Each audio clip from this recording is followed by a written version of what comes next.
Firstly, don't mind the bald head. Your boy's going through some stuff. So this is what you get.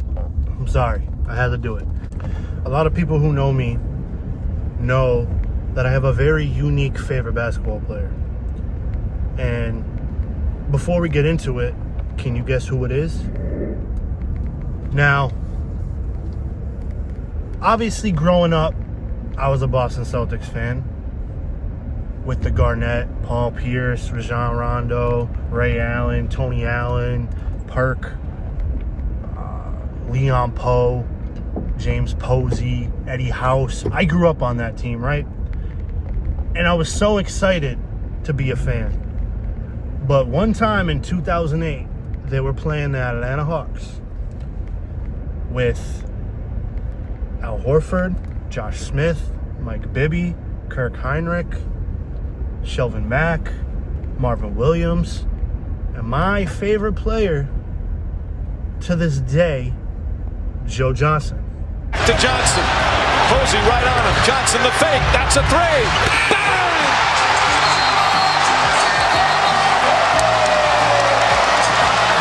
You need a basket. Atlanta's going crazy. Mama, there goes that man. Joe Johnson gets Posey in the air. Says the Garnett. Too late. Gotcha. Atlanta ready to. Now, Joe Johnson is a player that I emulated. I tried to be a shell of him.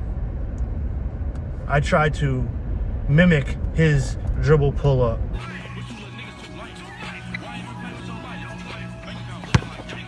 No, let's get it! His size-up moves, his fadeaway, his first quick step to the basket. I tried to copy all of these moves. And to me, he was a pure scorer. They don't call him ISO Joe for nothing. And being a tweener in high school, I could play forward and guard. He was about 6'6", 6'7". He played small forward. You could play the 2. Sometimes even plays the 1. But the versatility of his game and what he can do on the basketball court is just amazing. Even though he didn't win a championship and his most productive years were with Atlanta, and he brought them to a lot of playoff appearances, he just wasn't able to get over that hump. But I don't think anyone ever questioned his ability to score the basketball and to see the floor. He knew what he was going to do on defense. That's how good he was. He's dribbling down the court. Shot clock's winding down. They give the ball to Joe. He makes a move. Quick hezzy, see what he bites on. Steps back, hits the fadeaway. And then I know y'all remember what happened to your boy Paul Pierce. Joe Johnson takes it. Yeah, it was like a cobra there with a mongoose. The flute playing, it just teased him. What I took away from that game was like, this guy's a fighter. He's very, very underrated. I know there was talk where when he went to the Brooklyn Nets that he was overrated, but when he was in Atlanta, he was very, very underrated. And my buddy Sekou Smith, rest in peace to his soul, I interviewed him, and he was a beat reporter for the Celtics. I'm not for the Hawks. And I have proof that he says that it was the Joe Johnson era. Roll the clip. So when Joe came over in a much talked about, signing a trade deal that blew up an organization, had owners fighting each other, suing each other, everything.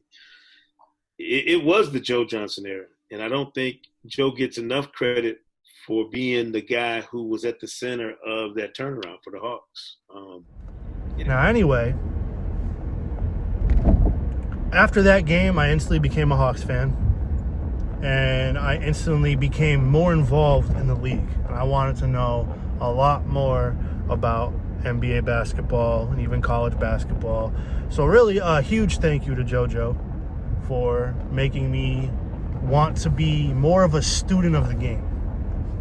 And to be able to do things like this and just post my content out to the world, it's amazing, man. And if I can keep giving people outlets to express themselves and a safe space to debate basketball, and even give people tools off the basketball court to be a better human being, I'm all for that. So that's my Joe Johnson story. I appreciate you all. We out.